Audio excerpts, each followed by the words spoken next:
Well, welcome everybody, and thank you so much for joining us today for our online event, Maine's Environment in the 2026 Legislature, Progress and Outcomes. My name is Emmy Taberge. I'm the Outreach Director at the Natural Resources Council of Maine. NRCM's is the state's leading nonpartisan, nonprofit environmental advocacy organization. We harness the power of science, the law, and the voices of people like you to protect the nature of Maine. NRCM is a membership organization, and our work is powered by member support. Our members are at the heart of everything we do, and we're grateful to have you as a part of our community. If you're not a member yet, we hope you'll join us today. Our team works across the state to advance progress on 4 issue areas: climate and clean energy, forest and wildlife, healthy waters, and sustainable Maine. We do this in the State House in Augusta, on the ground by listening and learning from people and groups across all 16 counties, and also by working with our congressional delegation in Washington, D.C. The work we do in Maine is on unceded Wabanaki territory. We recognize the Wabanaki nations who have stewarded this land for time immemorial. We work alongside the Wabanaki nations, including in support of the effort to achieve state recognition of inherent tribal sovereignty and to protect the land, air, water, and wildlife. NRCM is committed to actively using our voices, our resources, and our power to do so. All right, before we get started, I want to mention a few housekeeping items. This event will be recorded and posted on our YouTube channel. If you'd like to review anything after, you're welcome to find it there, or please share it with your friends. If you have questions throughout the presentation, please drop them into the Q&A box you'll find in the menu on the bottom of the screen. We'll save time at the end of the presentation for questions, but if we run out of time for your question, we will make sure to respond via email. We'll also be monitoring the chat throughout the presentation, and we can pull questions from there. All right, now I'd like to get started by introducing Justin Strasburger, NRCM's new Executive Director. Thank you, Emmy. It's great to be here with all of you, and glad to have so many folks joining us from all across the state. It's day 15 for me here in this role, and it's been truly awesome getting to know the team and our issues and all the important and exciting work that we do. And I'm optimistic and hopeful that in the coming weeks and months, I'll get to meet many of you as I get outside of the building and get out to various events. What really got me excited about joining NRCM is really thinking about the future and thinking about, particularly as a dad of 2 young boys, ensuring that the Maine that I grew up loving, the Maine that I grew up experiencing is something that my kids are able to enjoy, something that their kids are able to enjoy. And I know that whether you have kids or not, I know that all of you share that sentiment of ensuring that all of the wonder and beauty all around us is secure for generations to come. So I'm really excited to continue to dig into this work with everybody and excited for you to hear on this presentation about some of the excellent progress that we made in this last legislative session to do just that, to protect our future and to ensure that everybody is able to enjoy and experience the amazing wonder that Maine has to offer. So with that, I'd like to turn it over to the incomparable Pete Dittesheim. This was also Pete's final legislative session with NRCM after 30 incredible and impactful years. And so I want to take a moment to thank Pete for your incredible service. And we look forward to what's next for you. But for now, Pete, I'm going to hand it off to you to dig into the presentation. Thank you. Okay, great. Thanks, Justin. And so let's start with that slide. So we've just completed another successful legislative session, and this was the so-called short session of the 132nd legislature. Although I have to admit that for all of us that were involved, it didn't feel very short. We started with modest expectations, but I think we're all feeling really great about what we accomplished together. And I hope that everyone here that's on this program and that watches it as a recording has the same sense of satisfaction with the outcome of what we accomplished together. Next slide. And I have to start by just saying how proud and impressed I am with the work of our team here. So these are the NRCM policy and outreach experts who have focused like a laser on the legislative process over the past 4 months. We also have a communications team and a development team and administrative support that all are part of this. But these are the folks that I get to work with every day, and I'm just so impressed with the work that we have done. Next slide. And so this is what we've been doing. We've been testifying on bills. There was 35 bills that were top priorities for us. We've been drafting amendments. We've been sending out action alerts, organizing action days, phone banks. And through this work, we've generated thousands of communications that have touched lawmakers in every single legislative district. And as a result of that work, now that the dust has settled, we can see that we passed at least 15 significant bills to help protect Maine's environment. For the future, as Justin described, that's what we are all working collectively to do. And among these bills, and we'll hear more details, are continued funding for the Land for Maine's Future program, a plug-in solar bill, a new battery recycling program, the first step towards creating a climate superfund, and a number of bills that will help protect our rivers, lakes, and streams. Next slide. And it wasn't just NRCM, of course. Everything we do is in coalition. We worked with incredible partners. Every day, our team is coordinating our advocacy, our strategy, our outreach, our communications, our assignments, our roles and responsibilities, mobilizing the different strengths and relationships that we collectively have to help maximize our collective impact. And for many of our staff, they're actually working more with external staff and coalition partners every day than they are sometimes even with our internal staff. That's how deep our relationships and important they are for the work that we do. Next slide. And we also get to work with some really incredible legislators who work harder than most people even know to help pass their bills through the legislative process with the hope of getting them to the governor's desk and signed into law. And many of these people are just incredible. Many of them are not going to return in the fall. A third of the legislature will turn over because of term limits and early retirements. And we didn't win everything. Some of these bill sponsors worked really hard, but we didn't pass a bill to protect lakes and farmland using funding from the unclaimed bottle deposits. We didn't pass a right to repair bill, which died in non-concurrence between the chambers, and a moratorium on data centers, which was vetoed by the governor. Next slide.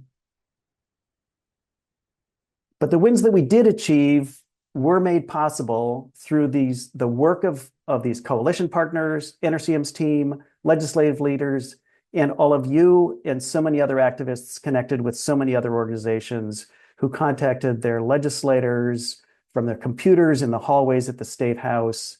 And collectively, through these partnerships, we made a lot of difference. And it was not an easy session. It never is. Passing any significant bill into law takes an enormous amount of effort, and most of the bills fail. And this year's partisanship and election year context made things even more challenging. But we got a lot done to benefit Maine's environment for generations to come. Next slide. And we did it because we're powered by the places in this state that matter to us, that make Maine what it is, and that we have worked as an organization and as a network of organizations to conserve and protect for so many years. And as Justin mentioned, this was my 30th and last legislative session as NRCM's advocacy director. And I just want to pause for a second and just say how privileged I have been and how lucky I have been to get to work on these issues for this organization with the colleagues that I've had. And now let me pass it along to one of those great colleagues, Luke Frankel, who did some great work at the State House. He's our Woods, Waters, and Wildlife Program Director. Off to you, Luke. Great. Thanks, Pete. And hello, everyone. As Pete mentioned, I'm Luke Frankel. I'm the Woods, Waters, and Wildlife Director and Staff Scientist at NRCM. And today I'm going to debrief a few of our priority campaigns this session. And the first of which is Land for Maine's Future. So for the first time since the program was created, the Land for Maine's Future, or LMF for short, has secured ongoing funding, which is a massive victory for land conservation in Maine. As a lot of you probably know, LMF is the state's most popular and successful land conservation program, providing grants to municipalities and land trusts across all 16 counties in the state to protect Maine's most treasured places. And since 1987, LMF has conserved over 650,000 acres. So it has had a massive impact on Maine's landscape. And in our conversations with lawmakers up at the State House, they really understood how essential this program is and responded by funding it this year. So going into the session, LMF was essentially out of funding, which we've been highlighting. So there was a real urgent need to fund the program, which is why NRCM and many of our partners within the LMF Coalition, as well as the Environmental Priorities Coalition, were laser focused on securing any amount of funding that we could get. So at the start of the session, there were a few bills under consideration, one of them being a bond, one of them being a general fund appropriation. And then there was this third bill that would use this alternative funding strategy of directing a portion of the interest earned from the state's budget stabilization fund, which is also known as the Rainy Day Fund, to the Land for Maine's Future program. So historically, the program has been funded through bonds and occasionally a general fund appropriation. But as I mentioned earlier, there's never really been ongoing funding for the program, just kind of periodic funding. And ultimately, this funding mechanism of the interest earned on the Rainy Day Fund gained traction among lawmakers and was included within the state's supplemental budget package, which passed. So we were able to secure some ongoing funding for LMF. And based on the current financial landscape, it's estimated that this interest on the Rainy Day Fund will generate around $7.5 to $8 million for the program over the next year. And this level of funding is a substantial boost for the program, which has historically received about $4.5 million if you average out all of the injections of funding into the program through the years. So this is really something that we should celebrate. And as kind of earlier, this victory was achieved in large part due to you all, our members and supporters, who helped out by contacting legislators, spreading the good word about LMF to friends and family, and then also attending our day of action, which I know for a fact all of that made a big difference. Next slide. Next slide. I'm not seeing it.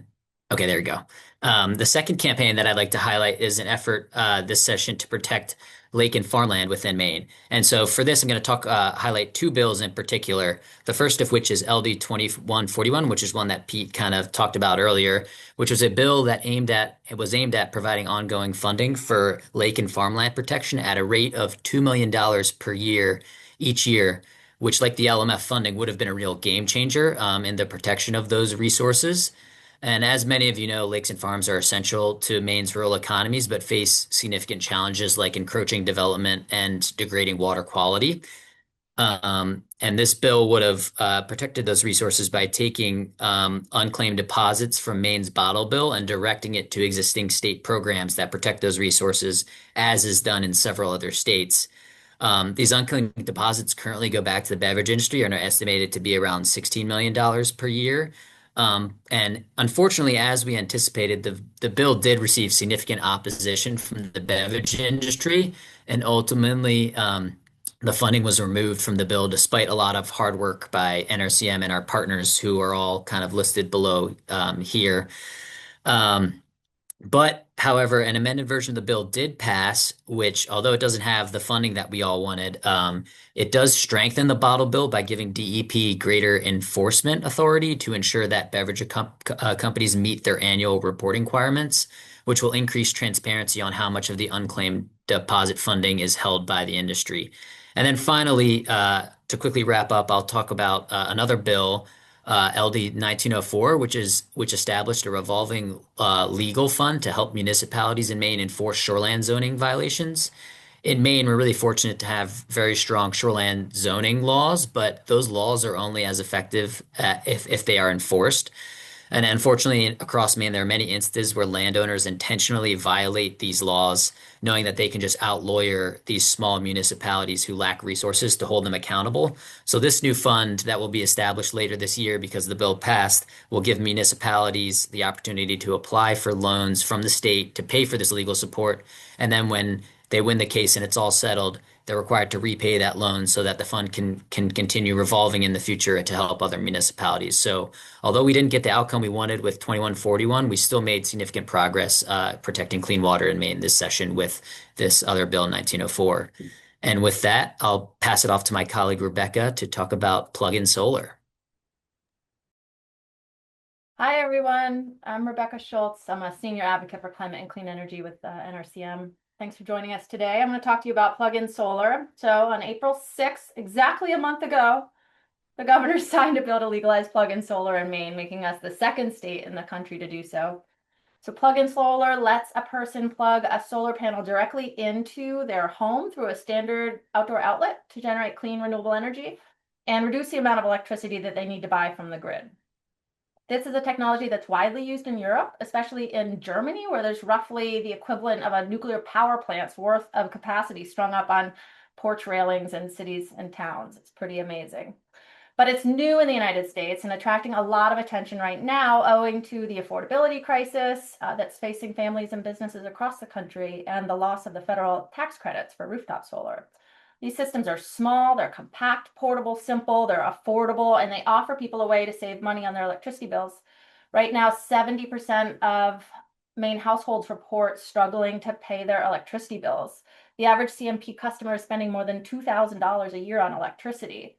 Maine's law legalizes plug-in solar up to 1,200 watts. So depending on the size, the placement, how much sun is hitting it, and your own daytime energy use, these kits could reduce realistically between 10 and 15%, but as much as 20% of your annual electricity bills. So that's pretty significant.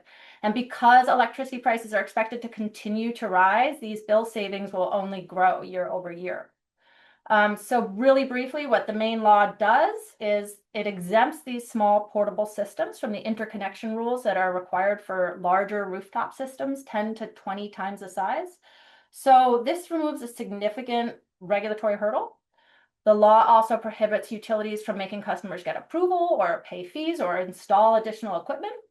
And the law specifies a number of important safety provisions, including certain requirements for installation by a certified electrician and forthcoming consumer product safety standards that are expected to come out this fall. So that makes it a little bit tricky here. And while the law goes into effect in July, plug-in solar isn't quite prime time yet because of these forthcoming UL product safety standards. So we're expecting that early next year, Mainers will be able to find products that are certified compliant, both online and hopefully very soon in stores. Regarding costs, an 800-watt system in Europe right now runs around $500 from IKEA. In the United States, a comparable system is a bit more expensive at this point, $1,000 to $1,500. But as soon as these regulatory barriers are cleared and demand ticks up, prices in the United States are expected to fall to these European levels, in which case these systems would really pay for themselves through lower household bills between 2 and 3 years. So, Maine's law clears the ways for renters. These are people who may be homeowners, apartment dwellers, homeowners who can't afford or don't have the right situation for larger rooftop installations to take advantage of clean, cheap solar power to reduce their energy bills. There are now more than 20 states considering similar legislation this year. And importantly, if just a few adopt supportive legislation, demand is poised to really take off and these costs come down. We're expecting places like Home Depot and Costco and Amazon and your local hardware store to start responding to that demand by stocking these systems. In Maine, we have a reputation for being self-reliant, and plug-in solar is just a really practical way to put the cheapest form of energy on the planet into the hands of people across the state. And we're really excited about this progress here. So we'll keep you posted on the latest with respect to product availability and whatnot. Thanks. And with that, I'll pass it off to the next speaker, who is, I apologize. Is it Jack? Is it Josh? Who is it? Josh. It's Josh Caldwell. I am the second of three climate and clean energy speakers that you'll have today. So we had a lot of successes in this realm, which is really fantastic. And I'm excited to talk to you all today about the Climate Superfund, LD 1870. Passing and funding this bill really was a major win for us this legislative session. And it was, in fact, maybe the biggest climate victory that we had this session. And it sets the stage for continued advocacy and organizing around holding climate polluters accountable. For those of you who aren't familiar, the Climate Superfund concept is rooted in the basic principle that if you make a mess, you should clean it up. This polluters pay principle was applied in the 1980s through the Superfund program, which you all may be familiar with, in which industrial polluters were held responsible for remediating point source pollution, such as chemical contamination. And a climate superfund utilizes the same method to hold climate polluters accountable for the climate damages that they've caused. So we know what causes climate change, right? The burning of fossil fuels. And we know who primarily is responsible for causing climate change, which are the large multinational corporations that extract, refine, and sell fossil fuels for profit. Now, by our estimation, there are about 100 such companies globally that between the years of 1995 and 2024 emitted over 1 billion metric tons of carbon dioxide pollution. These are the corporations that are primarily responsible for causing climate change, and those companies should be held responsible for paying to clean up climate damages in places like Maine. And unfortunately, we are all too familiar with the impacts of climate change here in Maine. Depicted on this slide is a working waterfront in Bristol following the storms of 2024, which left 60% of Maine's working waterfront damaged or destroyed, and served as a stark reminder that climate change is rising sea levels and exacerbating storm intensity amongst a host of other impacts. Right now, Maine is paying hundreds of millions of dollars to repair our infrastructure and prepare for future climate change impacts, and that cost burden is falling almost entirely on the shoulders of Maine taxpayers. We think that that is not right, and it's why we set out to make climate polluters pay by setting up a climate superfund for Maine. Now, I want to get into the weeds a little bit here because there are a few steps that need to happen for a climate superfund to be established. The first is that we need a comprehensive analysis of all of the climate damages in Maine and associate a dollar figure with that infrastructure damage above and beyond normal wear and tear. This is a really essential first step to determining the total costs associated with climate change, which sets us up for the next step, which is to assess the responsible parties by looking at emissions analysis for the fossil fuel companies that I mentioned earlier. Once we know who those parties are and the proportion of emissions associated with each, we can then determine which of them have a business nexus in Maine and then charge them fees according to their share of damages. Those fees then need to be collected in a climate superfund program established at the Department of Environmental Protection before the final step, the important step, which is to actually distribute that funding out to communities in Maine to pay for infrastructure repairs and to climate resilience projects that will make our towns stronger and less susceptible to climate change. Folks on the call might be familiar with the Community Resilience Partnership Program. It's going to be very similar in that communities can identify their climate resilience priorities and apply for funding. But in this case, the funding will come from polluters rather than from taxpayers. And to put a really fine point on it, we're talking about the potential of hundreds of millions to billions of dollars made available for Maine communities from polluters, which will be indispensable for our state's climate response. I want to note briefly here that a few precedents for corporate accountability that we've employed in the past do exist, including the big tobacco settlement and the opioid settlement, both of which continue to supply Maine with tens of millions of dollars annually due to negative health impacts caused by corporate greed. So we've done this before, and we can do it again in response to one of the biggest crises caused by corporate greed that we've ever seen, which is climate change. So this legislative session, it became apparent that the best path to success for this legislation was through kind of a two-step approach. The first step was to pass LD 1870 and initiate the process to study the extent of climate damages in Maine and determine the total costs associated with those damages. So by passing and funding LD 1870 this session, we started that process and we'll have a full analysis due by early 2028. The next step, which we will take next year, is to actually create the Superfund program within the Department of Environmental Protection and to begin collecting those fees to then distribute out to communities. The reason for this two-step solution is several-fold. First, several of our climate champions in the legislature and administration were well aware that New York and Vermont, the first two states to pass climate Superfund legislation, are currently embroiled in lawsuits against the American Petroleum Institute. By taking a two-step approach, we can get the work started while waiting to see the outcome of those lawsuits and understand the legal challenges Maine may be faced by implementing a full climate superfund program. The next is that the Superfund program will cost some money to establish. And as you've heard from other speakers, money was tight this legislative session, and we're confident going into a new session next year that we can prioritize funding this new program. So I'll finish out just by identifying that LD 1870 was a really major climate victory, and it was really the product of an immensely effective grassroots campaign from around the state. We had a really successful Make Polluters Pay Day of Action at the State House, got a record number of legislators onto a sign-on letter supporting the bill, and mobilized hundreds of messages from our members and supporters into decision makers.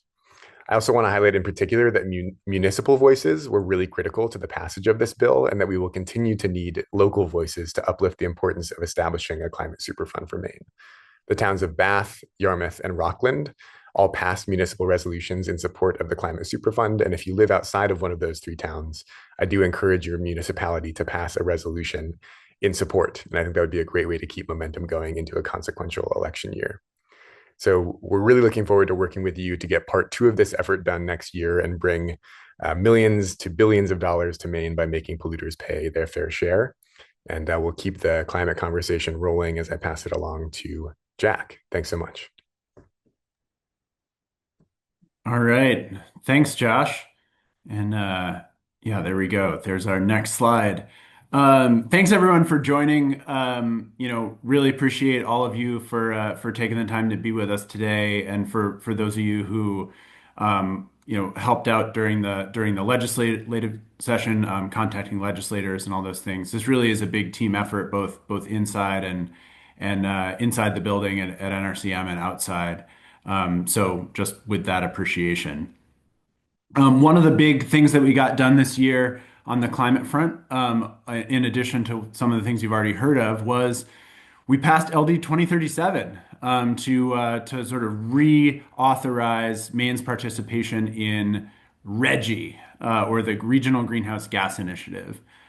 This bill was sponsored by Representative Chris Kessler and really was a big win, even though it flew a little bit under the radar.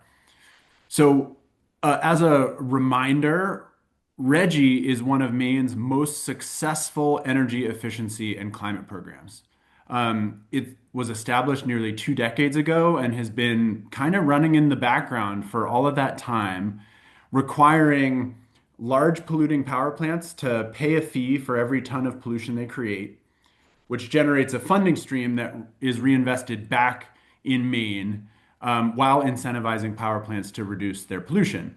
So this is a multi-state collaborative effort. There's 10 states in RGGI across the Northeast. And as the Climate Superfund goes, this is also based on that sort of foundational polluters pay principle. Over the time it's been operating, RGGI's brought huge benefits to Maine, gives us less of what we don't want, carbon pollution and damaging climate impacts, more of what we do want, investments in Maine, in energy efficiency and electrification that deliver proven savings. So to give a sense of scale for this, between 2009 and 2024, Maine has received more than $246 million in funding from participating in RGGI. And the vast majority of that has been invested in energy efficiency and cost-saving measures for Maine households and businesses through Efficiency Maine. What LD 2037 does is adopts the new emissions trajectories that all of the RGGI states have agreed on, and essentially keeps Maine into the program, keeps Maine in the program for the next years coming ahead, so that we can continue to have these benefits coming from RGGI to Maine's economy, investments in energy efficiency, and making us less dependent on buying fossil fuels from out of state for power generation, for heating, for other things, which is of course as important today as it ever has been. Next slide, please. So this next one I'm going to talk about isn't quite as much of a victory, but the legislature did pass LD 307, sponsored by Melanie Sachs from Freeport. This is a bill related to artificial intelligence, or AI, data centers. Unfortunately, this bill was vetoed by the governor, and the legislature didn't have the votes to override that veto.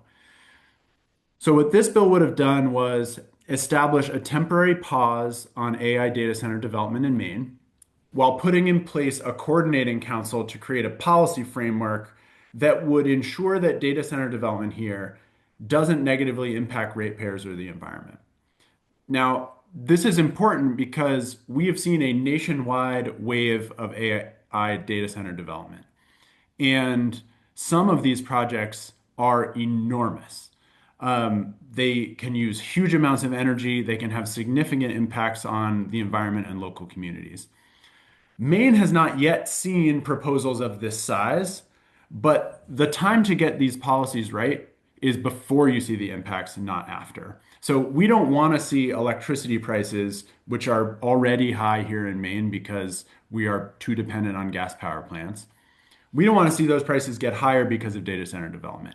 And we don't want to see them significantly contribute to climate or any other kind of pollution in the state either. So the governor's veto was based on the bill not exempting a data center project that was sort of already under development in the town of Jay, on the site of the former paper mill there. The bad news is that because of that veto, we do not have a protective moratorium in place right now. The good news is that the governor did establish the data center council via an executive order. So there is an opportunity for new large energy using facilities like data centers to benefit ratepayers. They can contribute to supporting some of the needed grid infrastructure that we need, to building clean energy, to developing the modern flexible grid that we need, all of which are really important in addressing climate change. But we have to get the policies right to make sure that that happens. It's not going to happen all by itself. So the work of the council that was established by executive order is work we're going to definitely be engaged in going forward. So we're sort of a little bit of a half a loaf there on data centers. But that's all from me, and I will turn it over to Vanessa to talk about some of the work in the sustainability and waste space. Yeah, thank you, Jack. And awesome. Okay, amazing. My name's Vanessa Berry. I'm the Sustainable Maine Program Manager over at NRCM. I focus on trash talk, solid waste, recycling, and all manners of keeping items out of Maine's landfills. I'm really excited that this year, with bipartisan support, the Maine legislature passed an expansion to Maine's existing product stewardship program for batteries, to include both single-use or primary batteries, and rechargeable, including some of the new modern chemistries. This legislation kind of continues on a 1991 policy that we passed to include nickel, cadmium, and lead acid batteries. And so this just updates and modernizes product stewardship program to include all types of batteries. This also includes an on-ramp for batteries that are embedded in consumer products, which will require producers to provide recycling for those types of products by 2030. So batteries that are not removable from the product itself because they're glued in or just otherwise designed to not be removed from a product. During the public hearing for LD 474, lawmakers heard from a wide range of stakeholders across the solid waste industry in support of the program. NRCM worked really closely with the Maine Resource Recovery Association to create a joint letter of support. It included more than 20 municipalities across Maine and even several national waste associations that got involved in support of battery product stewardship. Bringing together folks from all corners of the industry in support of something is very rare, I'll just note, and it demonstrates the need for this type of policy. One of the key messengers in this effort was Eco Maine. They shared in their testimony that since 2023, they've experienced upwards of 60 fires in their facility as a direct result of batteries being misplaced in the trash and the recycling bins. So lack of proper management for batteries of all chemistries are costing Maine communities hundreds of thousands of dollars through increases in insurance premiums, lost or damaged equipment and facilities, But also beyond that, improper management of batteries can be dangerous to health and safety of the solid waste operators that are critical to the state. So Maine lawmakers also officially moved forward with LD 1519, which was carried over from appropriations last year. This law creates a stewardship program to collect and manage electronic cigarettes or vapes, which pose similar challenges in the waste stream. There have been reports of fires due to vape disposal in bathrooms at some of the universities across the state. So it provides another mechanism to collect and recycle those. LD 1519 also created a bounty for those vapes of at least $2 to encourage consumers to return them and properly manage the recycling of those products. So these are two huge wins for Maine's environment and for our waste system overall. And next slide. This next one, NRCM in partnership with the U.S. Public Interest Research Group was also involved in discussions with lawmakers this year to protect consumers' right to repair, which would have allowed third-party repair providers and individuals the access to parts, instructions, and tools needed to repair our electronics here in Maine. This kind of repair-friendly policy could help reduce electronic wastes and help consumers save a lot of money by allowing them to fix items that they own instead of replacing them with new costly electronics. There were 2 amendments that were proposed during the discussions in committee this year. And while there was strong support for right to repair as a concept overall, unfortunately, these 2 proposals created some friction and confusion during the votes in the House and Senate. The House supported Amendment B and the Senate supported Amendment A. And because the 2 chambers were unable to reach an agreement on which amendment to move forward with, the bill unfortunately died in non-concurrence. We'll definitely be back to revisit this issue, and the process definitely gave us some lessons learned that we can address more proactively next time. But in the meantime, NRCM will continue to engage with community repair partners, our local repair events that are popping up, lots of volunteers that are helping people fix things, and continue to build a network of supporters, including many of you, I'm sure, to keep pushing for these consumer protections that help us extend the lifespan of our our wanted items and keep them out of the disposal system. So with that, I will turn it over to my colleague Frances to talk about tribal sovereignty. Hey everyone, I'm Frances Calais, and I recently joined NRCM as a policy advocate with the Woods, Waters, and Wildlife Program. And I will talk with you briefly about 2 tribal sovereignty bills that we were following in the legislature this year. So 2 of our priority bills pertain to tribal rights and sovereignty, and I'll start by discussing LD 395. This bill was designed to address the Maine Indian Settlement Act and the Aroostook Band of Micmac Settlement Act, essentially aiming to amend them to allow Maine's Wabanaki tribes access to all current and future laws benefiting the nation's federally recognized tribes. The settlement acts were written such that they require Wabanaki tribes to be specifically written into legislation, and thus have effectively excluded Maine's tribes from over 150 such federal laws. LD 395 did pass in this year's sessions, unanimously in committee under the hammer in the Senate and 91-54 in the House. But there were significant language changes in the amendment process that changed the bill, such that rather than amend Maine settlement acts, LD 395 created a task force that will focus on designing strategies for implementing these amendments described in the original bill language. So didn't actually make any changes, but creates a task force that will come up with some strategies to make those changes in the future. The second bill was LD 785 and was the result of a 2019 task force that was created to review the 1980 Settlement Acts. And as written, it would have restored the right to self-governance to all of Maine's federally recognized tribes. In other words, restoring tribal sovereignty. Similar to the goals set forth in LD 395, LD 785 would have opened to the Wabanaki Nations access to over 150 federal laws benefiting federally recognized tribes across the U.S., as well as creating a process for dispute resolution between the state and Wabanaki Nations. And LD 785 also underwent a significant amendment process, and final language changed the bill focused from sovereignty to state tax law. And this was beneficial. It creates a tax exemption for Wabanaki citizens who work for Wabanaki tribal government, regardless of where they live. Previously, this exemption existed only for citizens who lived on tribal land. And the bill also expands to sales tax exemptions.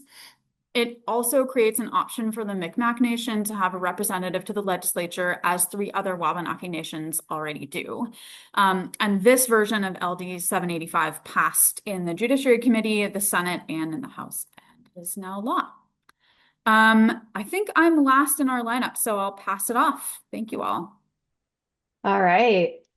Thanks everyone for sharing all those updates on our priority bills. Wow, such a impressive amount of work. And thanks to everyone in our community for helping to get these bills over the line. We'll now open it up to Q&A.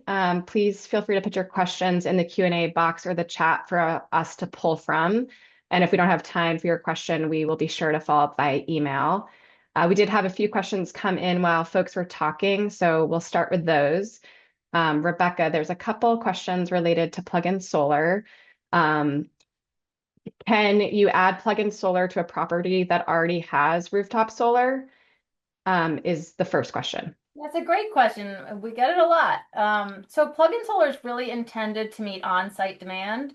And in order to simplify and reduce the regulatory burdens, Maine's new law prohibits these systems from participating in net energy billing. So technically speaking, customers are not permitted to stack these on top of rooftop systems that are presumably participating in net energy billing.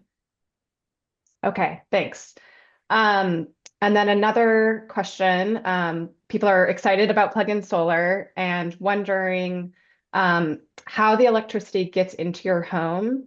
I think it's sort of like more of a technical question. It says, since the bill will require a plug-in system can be used only on an outdoor outlet on a dedicated circuit, just kind of curious about how it actually works. Yeah, so you're right. So it requires to be plugged into a 120 volt exterior outlet, and that puts the electricity into your house and offsets demand coming onto other circuits behind the breaker box. So it's just reducing the amount of electricity that is required to be pulled from the grid. So some of these systems can be very small. It might just be 1 or 2 panels, for instance, and even up to 1200 watts. That's not a huge amount of electricity, right? We're talking about offsetting 10 to 15% of your average annual use. So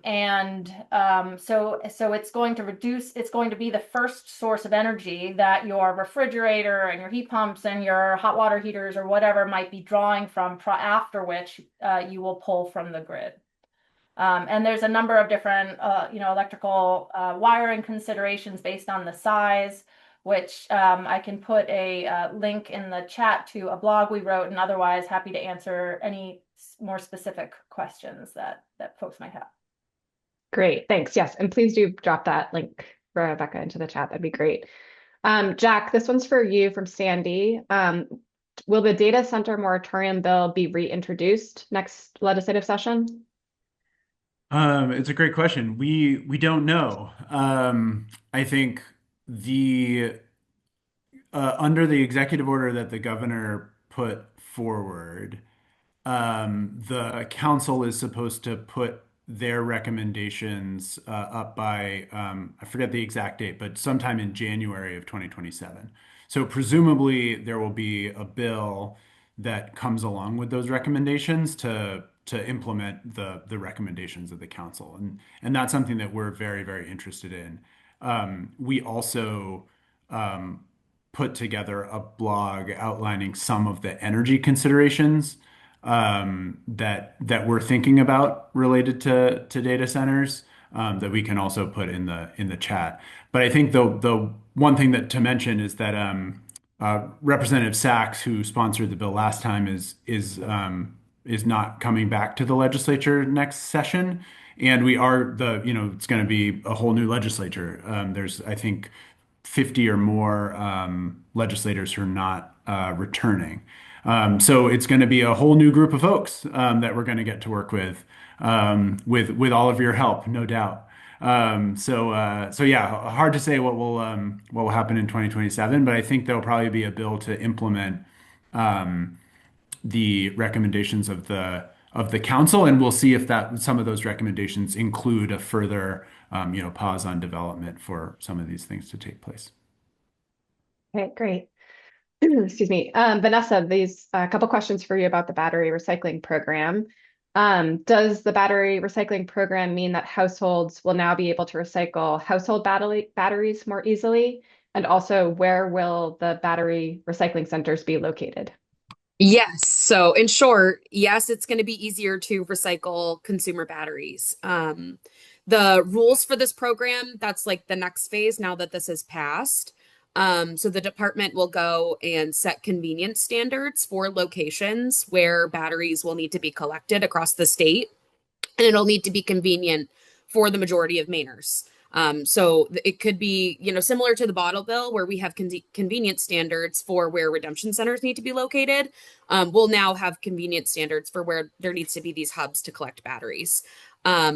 So it'll be a more comprehensive collection of batteries now to allow for recycling of your normal AA, AAAs, and your power tool batteries and things that have a lot of very valuable finite materials that we want to recover and see back into manufacturing and keep them in circulation. So very excited about that. We don't know where the drop-offs will be yet. But I assume that a lot of the communities that have transfer stations or like drop-off locations and recycling programs for other materials will likely want to volunteer to have a collection site at their facility. So stay tuned for that. All right, thanks. Let's see. Another question is that we've heard that energy affordability was a really big topic in the legislature this session. Are there things going on after the session that might affect energy or electricity prices? And I think I'll send this over to you, Rebecca. Yeah.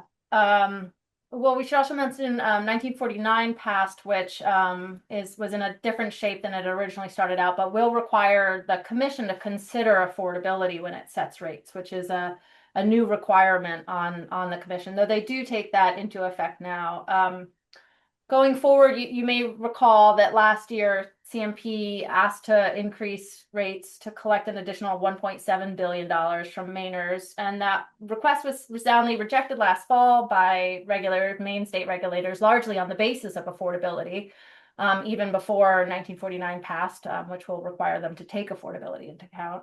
And now, just a short while ago, CMP has filed their new request to increase rates, and they've pared it back a bit, but affordability is definitely a chief concern here again. They're looking to collect an additional $189 million per year from Maine families and businesses, and that would add about $216 a year to average bills. So that's still significant.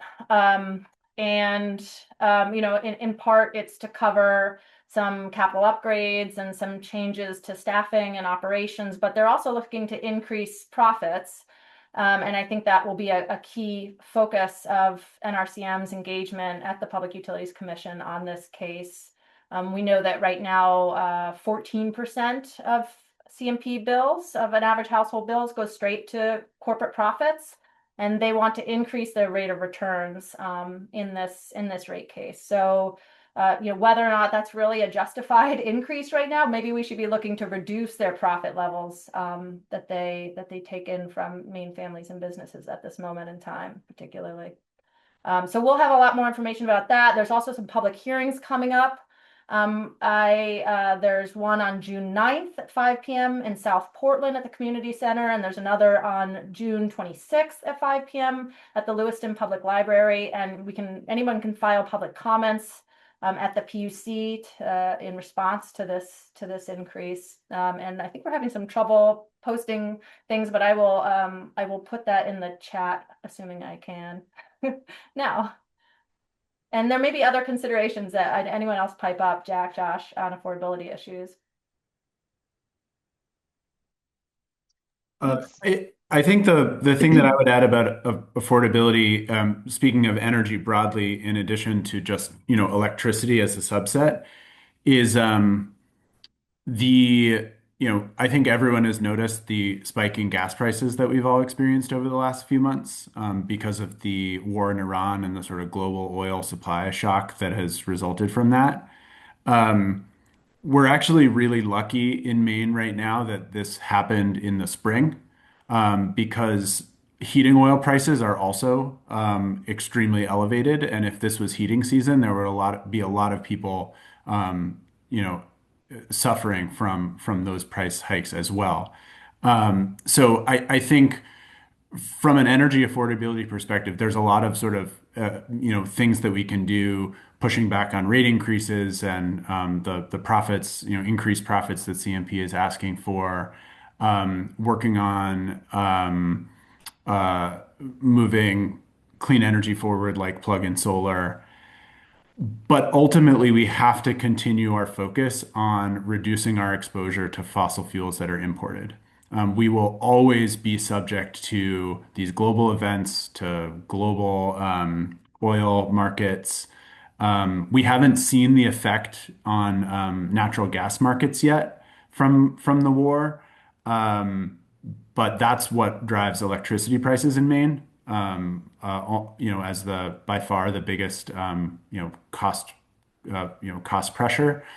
So I think it's just, if we're talking about energy affordability, we have to sort of keep in mind what's right in front of our noses, which is it's all about fossil fuel prices. And so the sooner we can decouple ourselves from that, by adopting electric appliances and transportation and clean energy resources, the better off we're going to be. Thanks, Jack. And thanks, Rebecca. I think we can sneak in at least one more question here. It's again for you, Rebecca.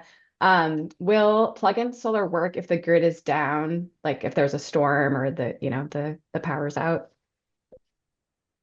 There's so many technical questions on this. Something I didn't mention is that these systems can be paired with a battery as an option, in which case you have this source of backup power available to you. And in some of the configurations, it's like a battery unit with plugs directly into it. So you plug in your computer or your cell phone to be able to charge during outages.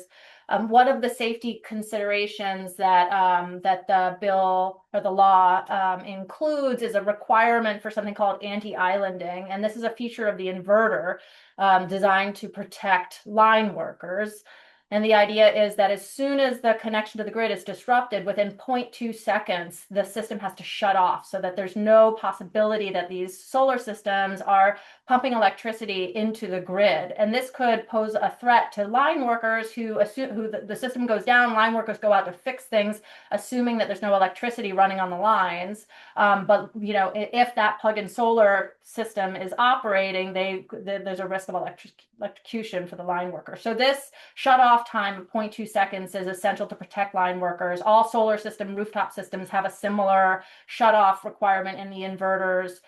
So that prevents them from being technically used in the event of an outage. However, you can, when you go and have an electrician come to your house to wire, particularly the larger units up to 1200 watts, there's an opportunity at that point to have a transfer switch installed at your house that would allow you to use these like you would a backup generator, for instance. So this gets very complicated very quickly, and I'll stop there. Okay. Thanks for all these great questions.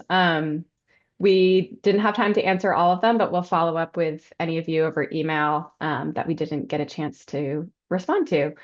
So thank you all again so much for joining us today. We'd like to send a special thank you to all of our members who are on the call. As a membership organization, everything we accomplish is made possible by the support of our members. You're the foundation of our work, and your commitment, your voice, your belief in protecting Maine's environment is what keeps NRCM moving forward. We're so grateful to do this work with you. And if you're not a member yet, we hope you'll consider joining us today. As I said, if you didn't get your question answered, we'll follow up by email. And you can also check out our most recent blog post, which covers legislative outcomes that we discussed today. And more details about the legislative session will be included in our annual legislative report card, which is mailed to all of our members as part of our Explore Maine newsletter. And you should be able to find that in your mailbox in June. So we will follow up with all of you via email with resources, the recording to this session, and the slides in the next few days. Until then, thank you again so much, and we look forward to seeing you soon.